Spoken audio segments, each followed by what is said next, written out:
Despite the significant progress in understanding humanity and the world, there are still many unsolved mysteries. Many of those mystifications have to do with the mind.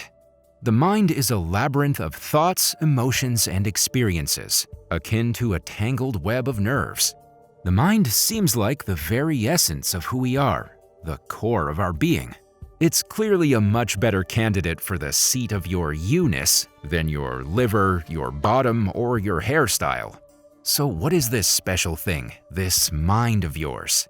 Let's examine some of the main aspects of the mind that philosophers have been interested in. Because you have a mind, there are certain special things you can do. You can think and perceive, you can enjoy and you can suffer. You can learn from the past and plan for the future. You can make choices and so on. Stop and attend to your mind right now. What do you notice about your own mind? What's in it that isn't in your foot, your liver, or your haircut? Our minds are full of experiences, thoughts, emotions, and perceptions. The conscious mind is the aware and logical part of the mind that controls voluntary thoughts and functions. It's like the captain of a ship, steering you through decisions and goal setting. However, it has limitations like a small memory capacity and can only focus on one thing at a time. Whereas the subconscious mind is the portion of the mind that operates below the level of conscious awareness. It is constantly active, controlling involuntary functions such as breathing, digestion, and heart rate, as well as emotions and habits. Think of it as a computer running in the background of your mind, constantly working to keep you alive and stable. Unlike the conscious mind, the subconscious mind can handle an unlimited number of functions at the same time. The subconscious mind also plays a role in learned behaviors and skills. Once you've learned something through conscious effort and repetition, the subconscious mind takes over, allowing you to perform the task without conscious thought. Now, the unconscious mind is a vast reservoir of thoughts, feelings, memories, and urges that exist outside of our conscious awareness. These unconscious contents may include unpleasant or unacceptable emotions, such as pain, anxiety, or internal conflicts. The concept of the unconscious mind has long been studied in psychology, with theories such as the Freudian concept of unconscious desires influencing behavior.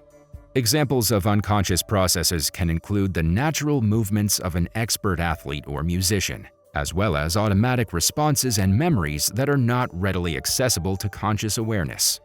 These unconscious processes can play a significant role in shaping our behavior and decision-making.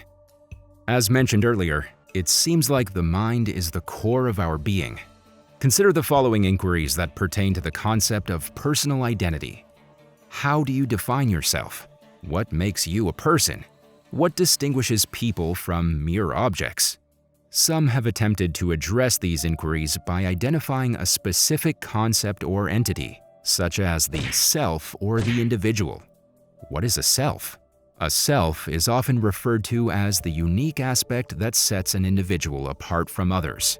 Some philosophers, such as David Hume, argue that the self may not exist as a tangible entity, but rather as a concept created by our imagination. Some think of the self as the thing that has experiences, a thing separate from the experiences themselves, like a blank canvas waiting to be painted with memories and emotions. But as Hume suggests, by focusing on our personal experiences and observations, we find that all we can truly experience are the sensations themselves, such as heat, color, or shape. Despite our efforts to examine our inner self, we can never find any concrete entity that is doing the experiencing. All we find are the experiences themselves. Perhaps then the self is nothing more than a figment of our imagination, a fleeting shadow in the grand scheme of things. The mind-body problem. The mind-body problem is a cluster of closely related problems that deal with the relationship between mental and physical states and properties. The main focus is on understanding how the mind and body can interact and affect one another. The puzzle lies in the fact that minds and bodies do seem to interact, with two directions of interaction, one for perception and one for action. For example, In the case of perception, something happens in the world that has a causal effect on our minds, while in the case of action, something happens in the mind that has a causal effect on the world. This raises questions on how anything happening in space can affect or be affected by anything outside of it, if mind is indeed outside of space. It also raises the question of how things happening in one's mind can have a direct effect on their body but not on someone else's. How about machines? Can computers think? It's another complex question that's been explored by philosophers and scientists. Some argue that humans are a kind of machine, and our brains are like computers. But how do these machines give rise to thoughts? One theory suggests thinking is linguistic, and machines must implement a language of thought to think. Some suggest that mechanical minds must be more like brains, using artificial neural networks made of parallel processors. So back to the problem of personal identity. The concept of identity raises questions about how much change an entity can undergo before it becomes a different entity. For example, can a chair be gradually replaced piece by piece and still be considered the same chair? Similarly, as a person goes through life, their body undergoes many changes and parts are replaced. But are they still the same person? The ultimate change, death, also raises questions about personal identity and the mind-body problem. It's a tricky subject. Even if thinking can be mechanistically explained through our inner symbol system, there are still other aspects of the mind that require separate explanations, such as emotions, intentions, and consciousness.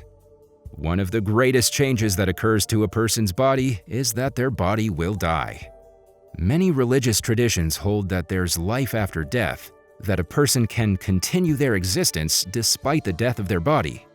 The mind is most certainly one of the strangest and most wonderful parts of existence, and surely plays a central role in what it means to exist as a person. However, so much about the mind is ill understood, and there are many controversies amongst philosophers about how best to tackle the various topics related to the mind. Some of these controversies concern the most vexing problems in all of philosophy. Problems including free will, the problem of artificial intelligence, and the question of what, if anything, happens to us after we die.